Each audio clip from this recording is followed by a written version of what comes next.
तो आइए देखते हैं आईएफआरएस और यूएस गैप के क्या डिफरेंसेस हैं।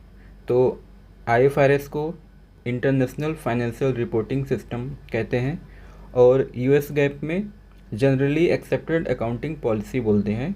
यूएस इसके सामने इसलिए लगा है क्योंकि बेसिकली ये यूनाइटेड स्टेट्स में अप्लाई होता है, तो वैसे इसीलिए इसको यूएस गैप बोलते हैं।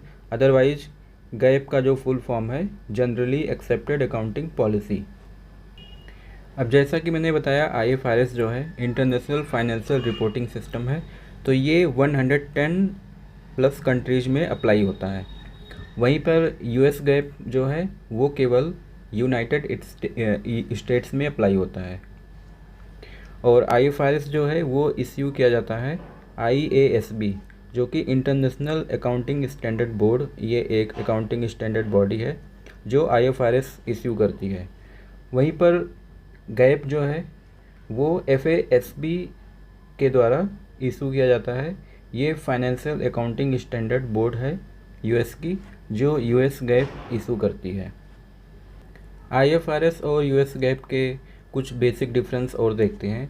तो आईएफआरएस जो है ये principle based financial reporting system है, और वहीं पर अगर यूएस गैप को देखें तो ये एक रूल बेस्ड अकाउंटिंग स्टैंडर्ड इसमें आता है।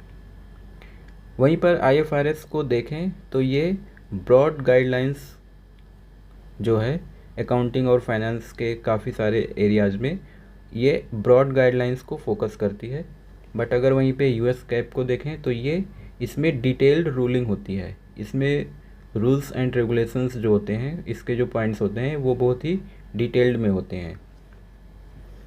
अब क्योंकि आईएफआरएस जो है वो ब्रॉड गाइडलाइंस प्रोवाइड कराती है, प्रिंसिपल बेस्ड है, तो यहाँ पर क्या होता है कि प्रोफेशनल जजमेंट की भी रिक्वायरमेंट होती है। क्योंकि बहुत सारे सिनेरियो ऐसे होते हैं जिसमें दो में से एक सेलेक्ट करना होता है, दोनों सही होते हैं, बट वहाँ पे प्रोफेशनल जजमेंट को अप्लाई करते हैं, तो जो बेस्ट होता है उसी को हम अप्लाई करते हैं। बट यूएस गैप को देखें तो क्योंकि यहाँ पे डिटेल्ड रूलिंग है, रूल बेस्ड अकाउंटिंग पॉलिसी है, तो इसमें जो फ्लेक्सिबिलिटी है सिलेक्शन की, चूज करने की, वो बहुत ही कम होती है, इसमें लेस फ्लेक्सिबिलिटी होती है। आईएफआरएस और यूएस गैप के डिफरेंस को समझने के लिए अगर हम यहाँ पे कुछ एरियाज हैं अकाउंटिंग और फाइनेंस की जिसको हम समझते हैं, तो सबसे पहले हम लेते हैं, अगर इन्वेंट्री मेथड को लेते हैं तो आईएफआरएस जो है इसमें फीफो अलाउड है, वेटेड एवरेज अलाउड है, बट लीफो यहाँ पे अलाउ नहीं है।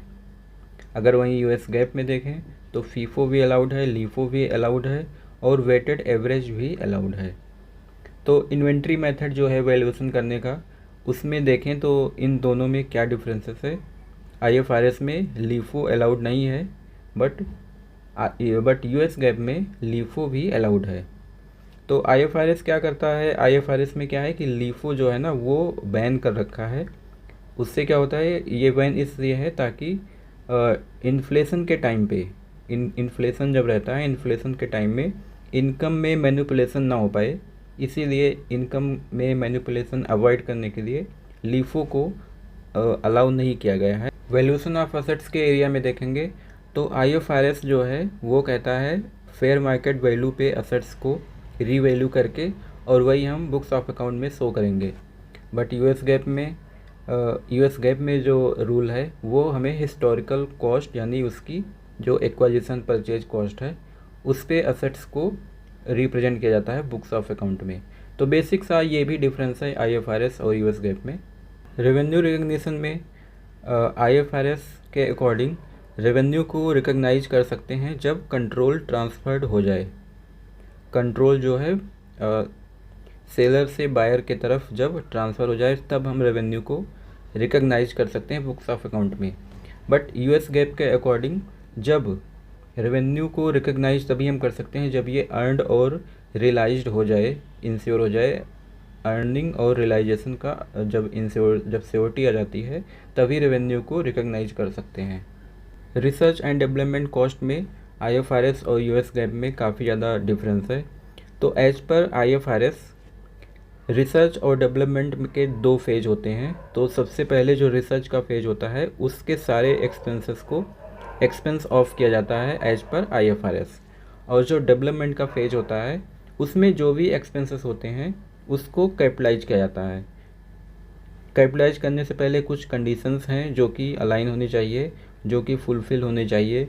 जैसे कि जिस प्रोडक्ट का डेवलपमेंट हुआ है वो मार्केट में सेलेबल है कि नहीं है, उसका फ्यूचर इकोनॉमिक बेनिफिट है कि नहीं है, ऐसे कुछ कंडीशंस भी हैं कैपिटलाइज करने के लिए।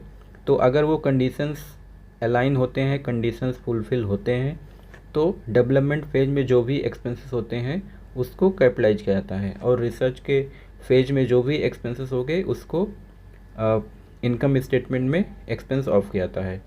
बट अगर US गैप की बात करें तो ऑलमोस्ट जितने भी R&D कॉस्ट हैं, जितने भी रिसर्च एंड डेवलपमेंट के कॉस्ट हैं, वो इमीडिएटली एक्सपेंस ऑफ कर दिए जाते हैं इनकम स्टेटमेंट में।